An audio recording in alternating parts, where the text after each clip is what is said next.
जय मां कामाख्या। कामाख्या टुडे में आपका स्वागत है मित्रों। आज की चर्चा कुछ अलग सब्जेक्ट पे है। जी हाँ, तंत्र। तंत्र से हमें भय क्यों लगता है? क्यों भयभीत हो हम तंत्र से? तंत्र क्या है? जो लोग आज तंत्र को गलत तरीके से देखते हैं, गलत दृष्टि से देखते हैं, उनको पहले यह समझना होगा यह तंत्र होता क्या है। तंत्र को गलत ना समझें, तंत्र से भय ना खाएं, क्योंकि तांत्रिक तंत्र की सिद्धि करने वाले तांत्रिक से भय खाने की जरूरत नहीं है। मित्रों, आज के आधुनिक युग में तंत्र को लोग गलत मार्ग से, गलत नजरिए से देखते हैं, भय खाते हैं तांत्रिक से, क्योंकि तंत्र के नाम पे भय डाला गया है ताकि कोई भी व्यक्ति, साधारण व्यक्ति इस विद्या को न जान सके। दोस्तों, मेरा सिर्फ एक लाइन है, अगर आप सहमत हो तो जरूर कमेंट कीजिएगा। जिस तंत्र से पूरा ब्रह्मांड संचालित हो रहा हो, जिसकी रचना स्वयं भगवान शिव ने, जिसकी रचना स्वयं भगवान सदाशिव ने की हो, भाई वो कैसे गलत हो सकता है? आप बताएं। लेकिन निर्भर करता है कि कौन तंत्र को किस प्रकार से, किस प्रयोग में और किस व्यक्ति के द्वारा किया जा रहा है। साथियों, आपने रामायण महाभारत सीरियल देखा होगा, पढ़ा होगा। मैं समझ पाता हूं कि इस रामायण और महाभारत से सभी लोग परिचित होंगे। आपने देखा होगा कि एक योद्धा दूसरे योद्धा पर बाण चलाता था। दोनों योद्धाओं के बाण में कहीं कोई बनावट में अंतर नहीं। दोनों के बाण उतने ही तीक्ष्ण, उसी गांडीव पर रख के वो बाण को चलाया जाता था। परंतु वो दोनों बाण अलग अलग अलौकिक शक्तियों से युक्त होते थे। किसी बाण से आपने देखा अग्नि निकल रही है, तो किसी से पानी निकल रहा है, किसी से सांप निकल रहा है, तो किसी से नेवले निकल रहे हैं। किसी बाण से पूरा का पूरा पहाड़ गिर रहा है, किसी बाण ने उस पहाड़ के इतने टुकड़े कर दिए कि वो साधारण मानवों पर गिर के भी कोई फर्क नहीं पड़ रहा था। मित्रों, ये जो भी हो रहा था, बाण साधारण दिखने से, परंतु उनकी शक्तियां अलग अलग थीं। ये सब तंत्र के माध्यम से था। तंत्र के माध्यम से ही ये बाणों के प्रभाव दिखते थे। बाण तो सभी जैसे थे, लेकिन जो भी योद्धा उस बाण को चलाने से पूर्व उस पे मंत्र पढ़कर चला रहा था, वह उसके अनुकूल बाण अपना काम कर रहा था। ये सब तंत्र ही तो है। तंत्र मित्रों हमारे सभ्यता में, सनातन में हमारी धरोहर थी, धरोहर है, बहुत समृद्ध है। ये विज्ञान है जो एक समृद्ध विज्ञान है।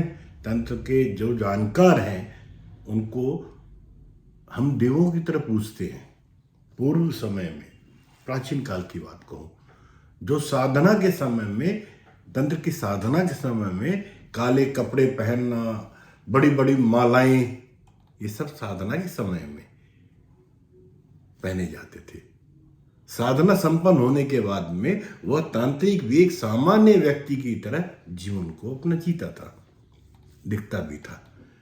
साधना के समय में या कोई कार्य करते समय ही विशेष परिधान या वेशभूषा को अपनाया जाता था या पहना जाता था।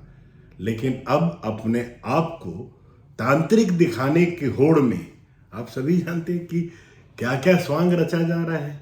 गले में मालाएं, हाथ में नरमुंड, त्रिशूल, हड्डियां और भी पता नहीं क्या क्या कर रहे हैं, स्वांग रच रहे हैं। मित्रों, इनसे बचो।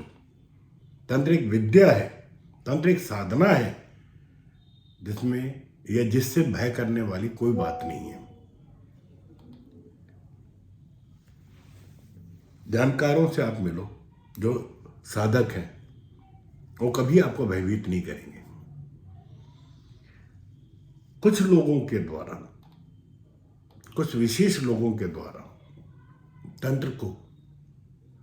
तंत्र के बारे में दुष्प्रचार भी किया जा रहा है।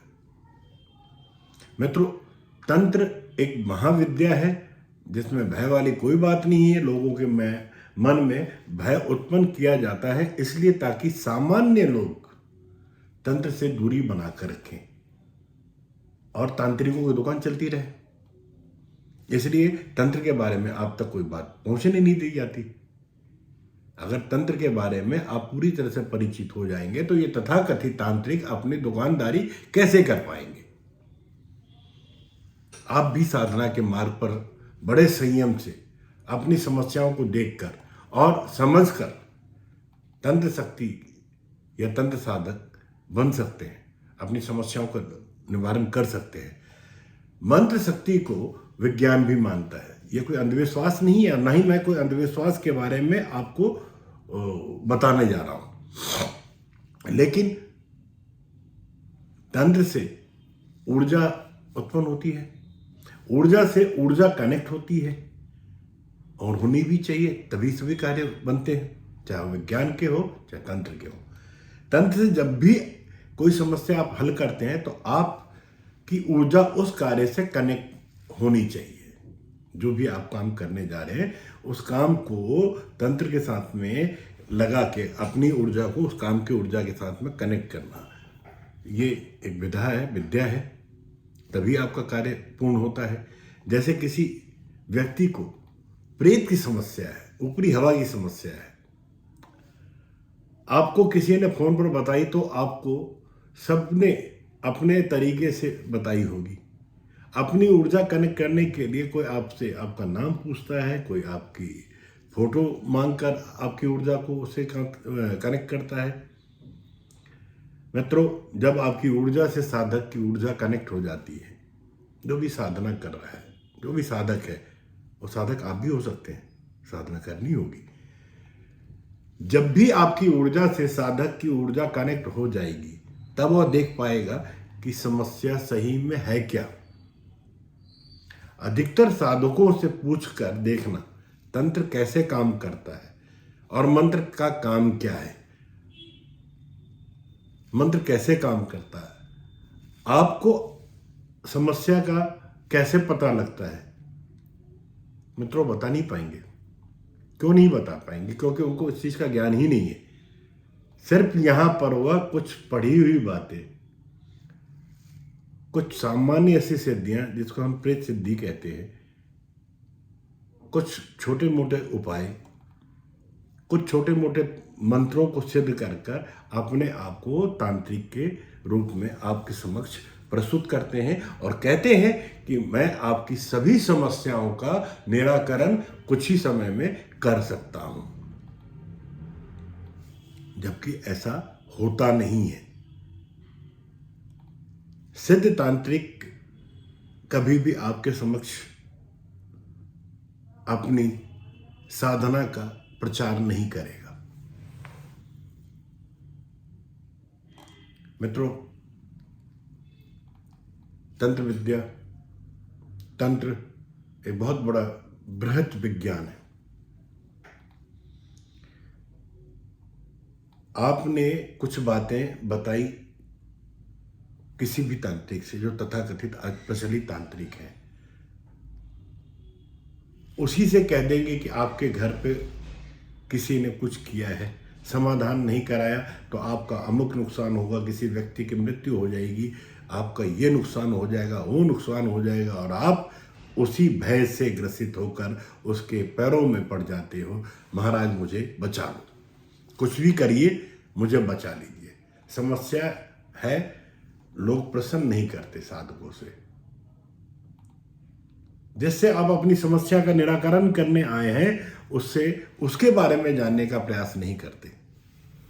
जिससे आप अपनी समस्याओं का समाधान करवा रहे हैं, उससे आप किसी भी तरह का प्रश्न नहीं करते।